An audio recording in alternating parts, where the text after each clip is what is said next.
मार्कुस रचित सुसमाचार इसका 2 अध्याय 1 से 28 आयत। यीशु द्वारा लकवे के रोगी को चंगा करना। कई दिनों के बाद यीशु फिर कफरनहूम में आया और सुना गया कि वह घर में है। फिर इतने लोग इकट्ठे हुए कि द्वार के पास भी जगह नहीं मिली और वह उन्हें वचन सुना रहा था।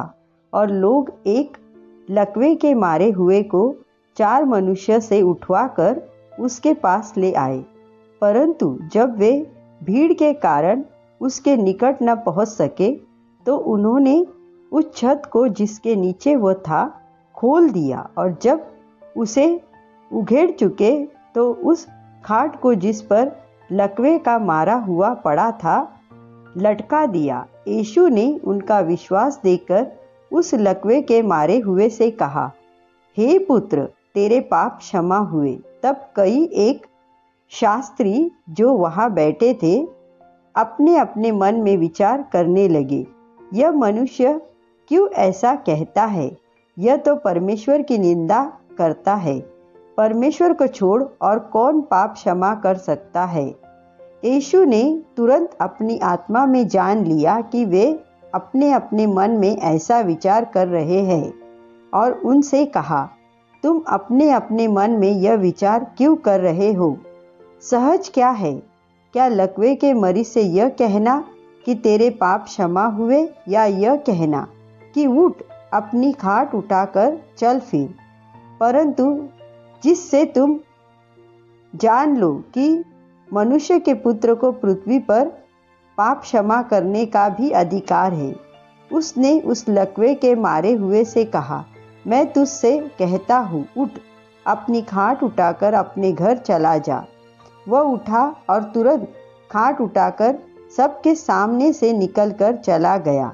इस पर सब चकित हुए और परमेश्वर की बड़ाई करके कहने लगे, हमने ऐसा कभी नहीं देखा। यीशु द्वारा लेवी का बुलाया जाना। वह फिर निकलकर झील के किनारे गया और सारी भीड़ उसके पास आई और वह उन्हें उपदेश देने लगा। जाते हुए यीशु ने हल्फाइस के पुत्र लेवी को चुंगी की चौकी पर बैठे देखा और उससे कहा, मेरे पीछे हो ले। और वह उठकर उसके पीछे हो लिया और वह उसके घर में भोजन करने बैठा। और बहुत से चुंगी लेने वाले और पापी भी उसके और चेलों के साथ भोजन करने बैठे, क्योंकि वे बहुत से थे और उसके पीछे हो लिए थे। और शास्त्री और फरीसियों ने यह देखकर कि वह तो पापियों और चुंगी लेने वालों के साथ भोजन कर रहा है, उसके चेलों से कहा, वह तो चुंगी लेने वालों और पापियों के साथ खाता पीता है। यीशु ने यह सुनकर उनसे कहा, भले चंगों को वैद्य की आवश्यकता नहीं, परंतु बीमारों को है। मैं धर्मियों को नहीं, परंतु पापियों को बुलाने आया हूँ। उपवास से संबंधित प्रश्न। यूहन्ना के चेले और फारसी उपवास करते थे, अतः उन्होंने आकर उससे यह कहा, यूहन्ना के चेले और फारसियों के चेले क्यों उपवास रखते हैं, परंतु तेरे चेले उपवास नहीं रखते? यीशु ने उनसे कहा, जब तक दूल्हा बारातियों के साथ रहता है क्या वे उपवास कर सकते हैं? अतः जब तक दूल्हा उनके साथ है तब तक वे उपवास नहीं कर सकते, परंतु वे दिन आएंगे कि दूल्हा उनसे अलग किया जाएगा, उस समय वे उपवास करेंगे। नए कपड़े का पैबंद पुराने वस्त्र पर कोई नहीं लगाता, नहीं तो वह पैबंद उसमें से कुछ खींच लेगा, अर्थात नया पुराने से और अधिक फट जाएगा। नए दाखरस को पुरानी मशकों में कोई नहीं रखता, नहीं तो दाखरस मशकों को फाड़ देगा और दाखरस और मशकें दोनों नष्ट हो जाएंगी, परंतु दाख का नया रस नई मशकों में भरा जाता है। यीशु शब्द का प्रभु।